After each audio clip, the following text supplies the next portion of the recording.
So you're coming into Vegas and you want to get the best room rates for your stay. This video is going to tell you how to avoid what I think was exposed as collusion from the hotel industry over F1 and how to avoid hotels artificially jacking up the rates on you for no apparent reason.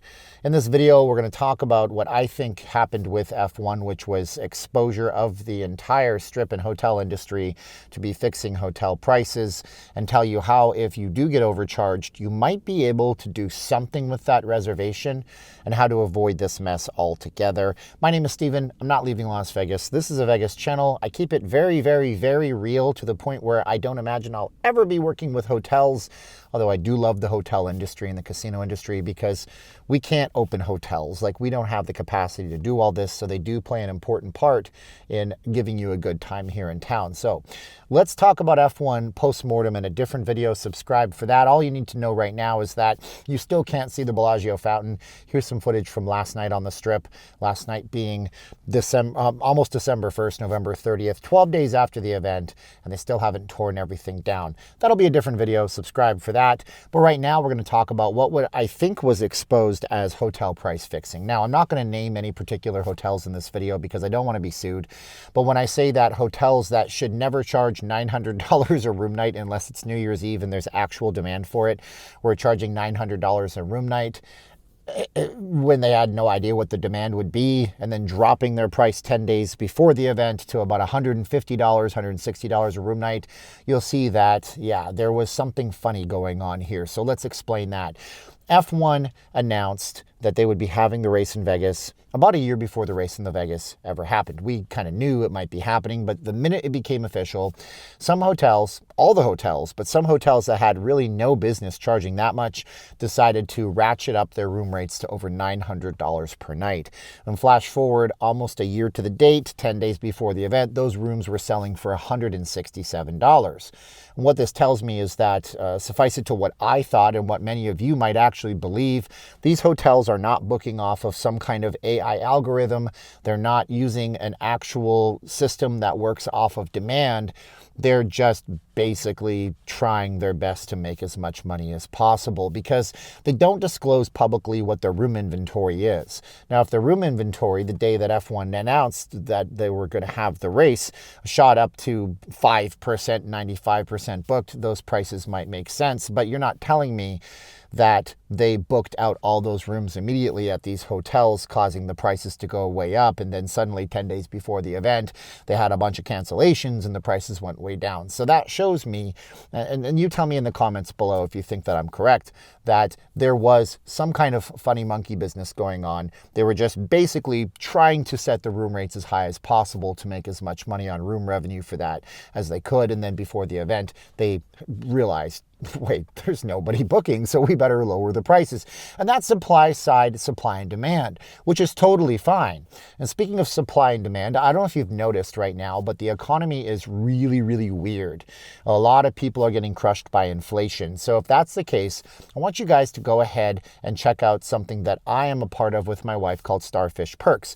That's the sponsor of this video. Starfish Perks is it's a members only site that I participate in. There is a yearly fee, but you get cash back when you shop at regular places that you're already shopping at, places like Walmart, Target, Home Depot, AutoZone, and almost every big national restaurant chain. So if you're interested in saving money, it's an annual fee that's way less than Amazon Prime, but you'll make your money back when you shop at these places you're already shopping at. It actually pays you to be a member. Send me an email to nllvcontact@gmail.com below, and I can get you started and get you some information on how Starfish works. That's the sponsored part of the video. So supply and demand is one thing, but how do we know if the casinos are just kind of like bump the rates up? Well, there's a few ways to know, and then we'll get over to how you can actually get some of your money back possibly if you got trapped like this in just a minute. The first way to know is that Vegas runs in cycles and circles. And we're going to talk in a different video later on why F1 actually happens the timing that it does, because it makes total sense from a business perspective to hold the race on the weekend where it's going to be happening the next several years. But at the same time, you can kind of know when your rates might be higher. It's really simple. You want to go to the LVCVA, that stands for the Las Vegas Convention and Visitors Authority. You want to check out the convention calendar over there. Every year, Vegas hosts a number of massive conventions. We're talking monstrous conventions with 100,000 people. These are shows like CES, Consumer Electronics Show, the National Association of Broadcasters, SEMA, which is a car-related show. I said SEMA. You are so dirty. Whatever you just thought in your head, put a smiley face emoji in if you are a 12-year-old boy at heart and you had a gross thought.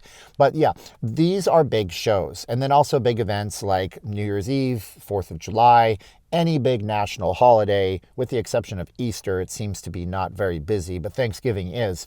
Christmas is not very busy. If there's a big event or if there's a big holiday coming up, you can bet your bottom dollar that your bottom dollar to book a room will be much higher. But what if it's something like F1 where you don't know what it's going to be like and you're willing to pay the cost, but then 10 days before the event, these prices come way down? Well, in that case, what you might want to do is a number of things. You can buy travel insurance from the site that you booked at. You can use a third-party booking site instead of booking directly with the hotels. And in that case, you might be able to call and actually get your money back or have some kind of price protection guarantee. Buying travel insurance is something I never believed in the past until I had to take a trip with my company to Austin, Texas. I was just getting out of having some kind of bronchitis, and I felt like if we didn't buy travel insurance, I might make the company hold the stick for the trip if I couldn't make it at the last minute because I was sick. It was like $35 and it was cheap. And it might be worth your while to do something like that because you could always cancel that trip, rebook the trip for a nominal fee and save hundreds and hundreds of dollars. The other thing is too, depending on the type of credit card that you're using, debit card owners are not really in the same position to do so. A lot of credit cards have protections and all sorts of cancellation policy protections on travel. I'm imagining American Express is probably one of the better ones. And the other thing you can do is just call the hotel and try to reason and rationalize. And you might want to be doing the whole call the manager thing. Now, what you need to know about the hotels too is that they're going to have more than one phone number. Hotels have a local Vegas number where you'll probably get somebody who's actually in Las Vegas at the hotel at a desk somewhere so you can get through the system. They also have a national, nationwide, global type of booking number where you're most likely going to get somebody in a call center. And I don't hate on people in the call center. My wife being from the Philippines, we got a relative that works in a call center right now, but those people are not as equipped to handle your complaints and problems in most cases as if you called the actual hotel property. So those are some ways that you can know, number one, I think based on the evidence of what happened during F1, that they were price fixing. And that's okay. I mean, it's free market capitalism, and I'm all for making money.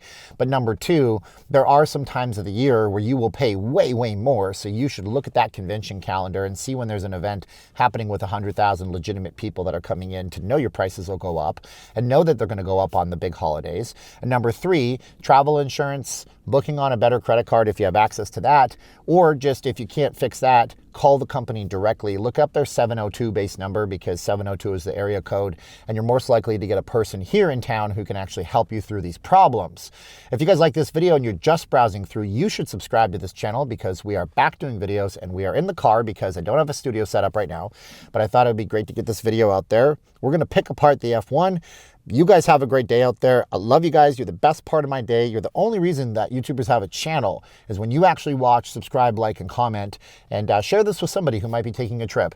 Until the next time, my name is Steve, and I'm not leaving Las Vegas. Now's the time in the video where I look close to the camera, and I say 3, 2, 1, click. Are you ready? I don't know if I can see myself. See, my eyes are so bad that I can't even see the flippy screen with my glasses down. I think I'm in focus.